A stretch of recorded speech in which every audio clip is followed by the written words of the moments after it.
Hello friends, मैं नीतीश तिवारी आपका दोस्त और होस्ट आप लोगों के सामने कुछ सवालों के साथ प्रेजेंट हूँ। जो सवाल बहुत इम्पोर्टेंट है यूनिवर्सिटीज़ के एग्ज़ाम में, जैसे BHU, DU, JNU।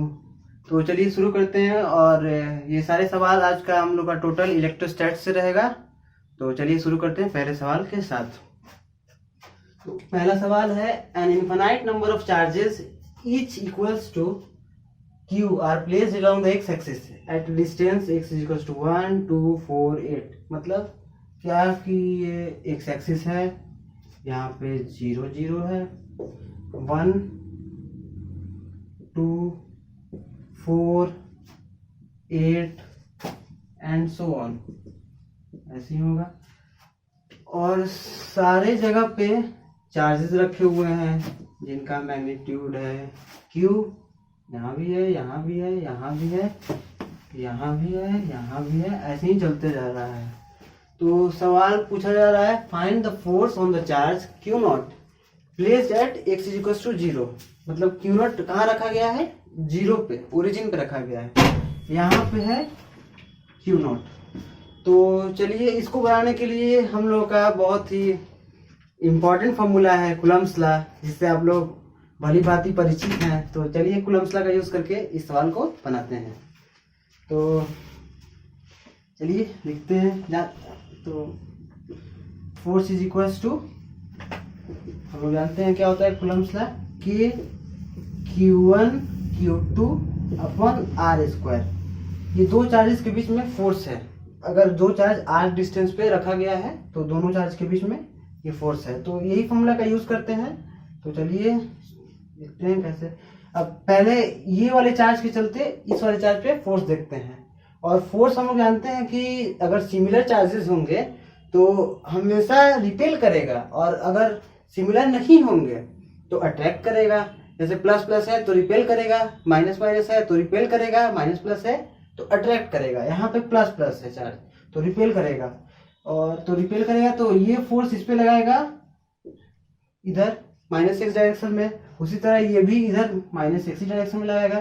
सारे चार्जेस माइनस एक्स डायरेक्शन में ही फोर्स लगाएंगे। तो हम लोग इसको वेक्टरली नहीं, डायरेक्ट सीधा जोड़ सकते हैं, क्योंकि डायरेक्शन हम लोगों को पता ही है कि वो माइनस एक्स में है।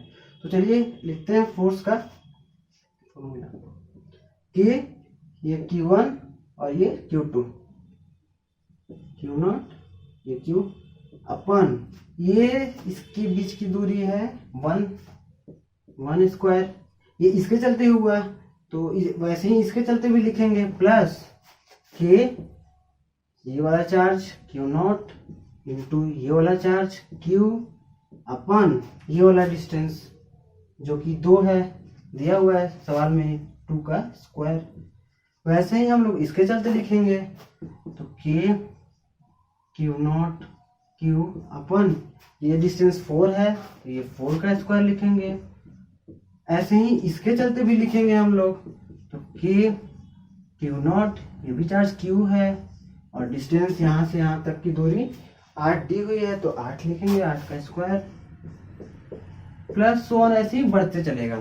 ठीक, तो इसमें से जो जो कॉमन है निकाल लेते हैं हम लोग।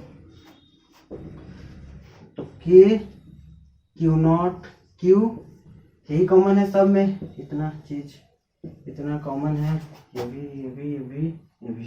तो इसमें से कॉमन निकाला जाएगा तो 1/1 का स्क्वायर, इसमें से कॉमन निकाला जाएगा तो 1/2 का स्क्वायर, इसमें से कॉमन निकालेंगे तो 1/4 स्क्वायर, इससे कॉमन निकालेंगे 1/8 square, plus dot dot dot चलते रहेगा।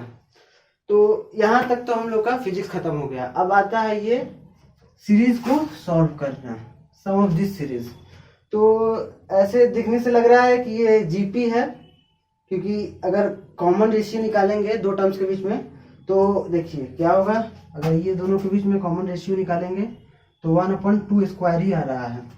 इन दोनों के बीच में भी निकाल रहे हैं तो 1/2 स्क्वायर ही आ रहा है। मतलब हर जगह 1/4 दो कंसेक्यूटिव के बीच में आ रहा है। तो ये और इन्फिनाइट तक जा रहा है।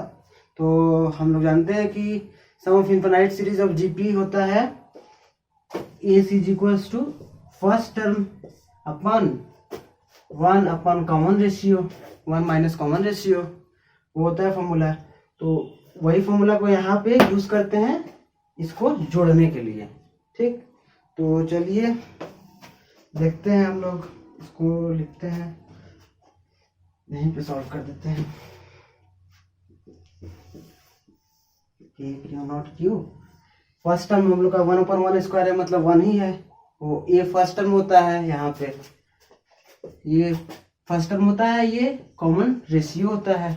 ठीक है, कॉमन रेशियो सबका सेम है, मतलब जीपी है, सेम रहेगा तभी जीपी होगा। ये 1/2 स्क्वायर है, 1/2 स्क्वायर है, 1/2 स्क्वायर है। तो चलिए इसको लिखते हैं। पहला टर्म ए है, A1 है, तो 1 लिख दिए हम लोग, अपॉन 1 माइनस आर क्या है, 1/2 का स्क्वायर है। तो बस हो गया ये सॉल्व। अब इसको सॉल्व कर दीजिए, सिंपल अरिथमेटिक है ये। क्यू नॉट क्यू, ये 1/4 जाएगा, 4 माइनस होगा, ये 4 ऊपर चला जाएगा, ये 3 हो जाएगा। बस हो गया फॉर्मूला। तो यहाँ पे लिख दिया जाए, एफ इज इक्वल्स टू 4/3 के क्यू नॉट इंटू क्यू। यही हो गया आंसर हम लोगों का। चलिए नेक्स्ट सवाल पे आते हैं हम लोग, तब तक इसको मिटा दिया जाए। तो चलिए दूसरा सवाल है हम लोगों का, ये चलिए देखते हैं क्या है। A charge Q moves once in a circular path of radius capital R around a charge Q, capital Q। तो ये क्या कह रहा है कि एक यहाँ पे कैपिटल Q चार्ज है, इसके चारों तरफ स्मॉल q सर्कुलर पाथ में घूम रहा है, कूलम्बिक अट्रैक्शन से घूम रहा होगा, और कोई तो फोर्स लग नहीं रहा है, यहाँ पे चार्ज है तो कूलम्ब्स लॉ ही यूज होगा, तो कूलम्बिक फोर्स ही लगेगा। तो पूछा है कि द वर्क डन इज, मतलब the work done by this charge on this charge. ठीक है, तो चलिए देखते हैं। हम लोग जानते हैं वर्क डन का फॉर्मूला, बहुत ही चर्चित फॉर्मूला है कि work done is equals to, work done by a force is equals to F dot D R. ये डिस्प्लेसमेंट वेक्टर है, ये फोर्स है, दोनों के बीच का डॉट प्रोडक्ट है। तो ये जानते हैं हम लोग डॉट प्रोडक्ट को कैसे रिजॉल्व करते हैं। डॉट हटेगा तो यहाँ पे कॉस थीटा आ जाएगा, F D R cos theta. यहाँ की ये थीटा जो एंगल होता है वो फोर्स का और डिस्प्लेसमेंट वेक्टर के बीच का एंगल होता है। तो यहाँ पे ये फोर्स इधर रिपेल करेगा, ये दोनों सिमिलर नेचर का चार्ज है। और D R displacement vector, let us suppose ये इस डायरेक्शन में घूम रहा होगा, एंटी क्लॉकवाइज डायरेक्शन में, तो इसका displacement vector at this instant, कोई भी इंस्टेंट पे हम लोग देखेंगे तो डिस्प्लेसमेंट वेक्टर यहाँ पे टेंजेंट खींचेंगे तो वो डिस्प्लेसमेंट वेक्टर ही दिखाएगा। ठीक, तो ये रेडियस है, ये टेंजेंट है, और दोनों के बीच का एंगल 90 डिग्री है। ये फोर्स ही है और ये डिस्प्लेसमेंट वेक्टर है। रेडियस और टेंजेंट के बीच का एंगल हमेशा 90 डिग्री ही होगा। कोई भी पॉइंट पे अगर कोई भी पार्टिकल सर्कुलर ऑर्बिट कर रहा है तो टेंजेंट और रेडियस के बीच का एंगल हमेशा 90 डिग्री ही होता है। तो ये 90 डिग्री, यहाँ पे ये फॉर्मूला यूज करेंगे, F D R cos 90 degree. और कॉस 90 डिग्री हम लोग को पता है कि ये 0 होता है। तो ये कोई भी इंस्टेंट पे देखेंगे, ऐसे ही इंस्टेंट हम लोग जोड़ते रहेंगे हर एक इंस्टेंट पे वर्क डन, तो हर एक इंस्टेंट पे 0 ही शो कर रहा है, क्योंकि एंगल दोनों के बीच का 90 डिग्री का है। इसीलिए हर एक इंटीग्रेशन का यूज करेंगे, हर एक इंस्टेंट पे ये 0 है, तो मतलब टोटल वर्क डन 0 ही होगा। ठीक है, अब इसको दूसरे तरीका से नहीं सोचना है कि पोटेंशियल का फॉर्मूला लगाएंगे। तो पोटेंशियल का फॉर्मूला तब लगाते कि अगर ये चार्ज यहाँ पे Q रखा हुआ था और एक इनफाइनाइट दूरी से कोई भी चार्ज पार्टिकल को लाते इसके सर्कुलर ऑर्बिट में रोटेट कराने के लिए, तब work done by the man, जो कि ये चार्ज यहां से यहां लाया होगा, वो चेंज इन पोटेंशियल एनर्जी होता। तो ये इनफाइनाइट दूरी पे है, तो इनफाइनाइट दूरी पे पोटेंशियल हम लोग 0 मानते हैं, और जब यहाँ पे आएगा तो यहाँ पे पोटेंशियल हो जाएगा फाइनाइट दूरी पे, ये दूरी r हो जाएगी, तो इसका पोटेंशियल हो जाएगा v is equal to Q वो वाला charge Q upon 4 pi epsilon naught R, और यही वर्क डन के बराबर हो जाएगा। क्योंकि वर्क डन क्या होता है, work done is equal to change in potential energy UF minus U0 U initial U final, ये है हम लोगों का V, और U इनिशियल 0 था तो ये V के ही बराबर हो जाएगा। ये तब होता है जब इनफाइनाइट दूरी से लाते हैं, लेकिन क्वेश्चन में हम लोग का दिया हुआ है कि ये घूम रहा है, ऐसे ही मूव कर रहा है, कुछ पता नहीं है कि कहाँ से लाए हैं, बस घूम रहा है। तो वर्क डन पूछा है ये चार्ज के द्वारा, तो ये चार्ज हरदम इस पे वर्क डन 0 ही करेगा। और इस केस में अगर रहता तो ये वर्क डन V के बराबर इतने बराबर होता, वो जो एजेंट लाता वो चार्ज को वैसा कॉन्फ़िगरेशन बनाता, तब इसके बराबर वर्क डन हो जाता U final minus U initial. तो ये तो इसका आंसर तो 0 ही होगा, क्योंकि हर एक इंस्टेंट पे फोर्स वेक्टर और डिस्प्लेसमेंट वेक्टर के बीच में हरदम 90 डिग्री का एंगल बन रहा है। तो जब कोई भी चीज हो उसमें 0 से गुणा करेंगे तो वो 0 ही होगा, इसीलिए ये 0 हो गया। तो चलिए अगला क्वेश्चन की तरफ बढ़ते हैं। चलिए तो हम लोग अगला सवाल की तरफ बढ़ते हैं, ये भी बहुत ही अच्छा सवाल है। तो चलिए देखते हैं क्या कहता है ये सवाल। Two infinitely long uniformly charged wires are placed parallel to each other at a distance d।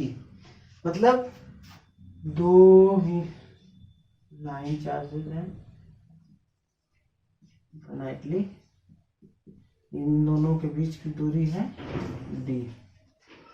Both wires have same linear charge density lambda।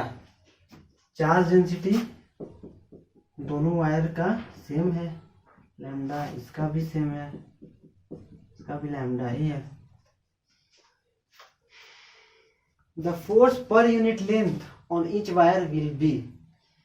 मतलब ये जो वायर है इसके चलते इस पे कितना फोर्स लगेगा, या ये जो वायर है इसके चलते इस पे कितना फोर्स लगेगा, वो हम लोगों को निकालना है। तो हम लोगों को पता है कि कोई भी चार्ज ऑब्जेक्ट है तो अपने चारों तरफ सराउंडिंग में इलेक्ट्रिक फील्ड प्रोड्यूस करेगा। और ये भी हम लोग जानते हैं, ये फॉर्मूला बहुत ही ज़्यादा इंपॉर्टेंट है, जनरली हम लोग यूज़ करते हैं इसको, हरदम यूज़ करते हैं उसको। F is equals to Q E, यहाँ पे Q चार्ज है, E is the electric field produce by some other charge, and this is the force applied on that charge, on this charge by some other charge which produces that electric field. तो चलिए देखते हैं इसके चलते यहाँ पे कितना electric field होगा। तो इसको निकालने के लिए हम लोग गॉस थ्योरम का यूज करेंगे, गॉस लॉ का यूज करेंगे। वो क्या कहता है कि E dot ds is equal to Q in upon epsilon nought. Q in क्या है अभी बताते हैं। जैसे इसी केस में हम लोग देखते हैं कि ये यूनिफॉर्मली चार्ज्ड वायर है और इसके चारों तरफ हम लोग एक गॉसियन सरफेस बनाते हैं जो कि सिलिंड्रिकल फॉर्म में होगा, यहाँ पे ये यहाँ पे, ठीक है। तो ये क्यू इन, इसके अंदर कितना चार्ज होंगे वही ये क्यू इन है। तो चलिए देखते हैं क्या होगा। ये देखेंगे हम लोग, इसके चलते यहाँ पे फील्ड होगा, ये आउटवर्ड होगा, और ये जो सरफेस है, ये सरफेस होगा, ये भी ऐसे घुमावदार होगा, घुमा होगा, सिलेंड्रिकल है, तो इसका भी एरिया वेक्टर इसी डायरेक्शन में होगा, हरदम perpendicular to the surface area vector होता है। तो इन दोनों के बीच में जो ये इलेक्ट्रिक फील्ड होगा और एरिया वेक्टर होगा, दोनों के बीच में एंगल 90 डिग्री होगा, सॉरी 90 डिग्री नहीं 0 डिग्री होगा, क्योंकि ये भी इसी डायरेक्शन में है, ये भी ई भी उसी डायरेक्शन में है और एरिया वेक्टर भी उसी डायरेक्शन में है। तो इसमें यूज किया जाए ये गॉस थ्योरम यूज किया जाए, गॉस लॉ। तो ये ई लिख देंगे, वैसे ही बाहर आ जाएगा। ds क्या होगा, ये lateral surface area of cylinder क्या होता है 2 pi R L into cos 0 हो जाएगा, दोनों के बीच का एंगल 0 डिग्री है, कॉस 0 डिग्री। क्यू इन क्या होगा, तो इसका जो लीनियर चार्ज डेंसिटी लैम्डा है, और ये वाला हम लोग लिए हैं एल लिए हैं, तो ये हो जाएगा lambda into L, Q in हो जाएगा अपॉन एप्सिलॉन नॉट। ठीक, अब देखिए E 2 pi R L cos 0 1 होता है is equal to lambda L upon epsilon naught. L से एल खत्म कर दीजिए, तो ई इज इक्वल टू आ जाएगा lambda upon 2 pi epsilon naught R. ये फॉर्मूला अपन लोगों को याद रखना है, बहुत इंपॉर्टेंट फॉर्मूला है। Electric field due to linear charge density, line अगर लाइन चार्ज होगा उसके चलते इलेक्ट्रिक फील्ड निकालना होगा, उसका डेंसिटी दिया होगा लीनियर चार्ज डेंसिटी, तो वो फॉर्मूला हम लोग यूज करेंगे। तो चलिए इसके चलते यहाँ पे कितना होगा इलेक्ट्रिक फील्ड वो लिखते हैं। तो E इज इक्वल्स टू इस डायरेक्शन में होगा ये, तो लैम्डा दिया हुआ है lambda upon 2 pi epsilon naught R दूरी, ये यहाँ पे आर ये लिए थे हम लोग, ये दूरी आर ये इतना हो जाएगा जो कि डी के बराबर दिया हुआ है क्वेश्चन में। तो ई निकल गया हम लोगों का।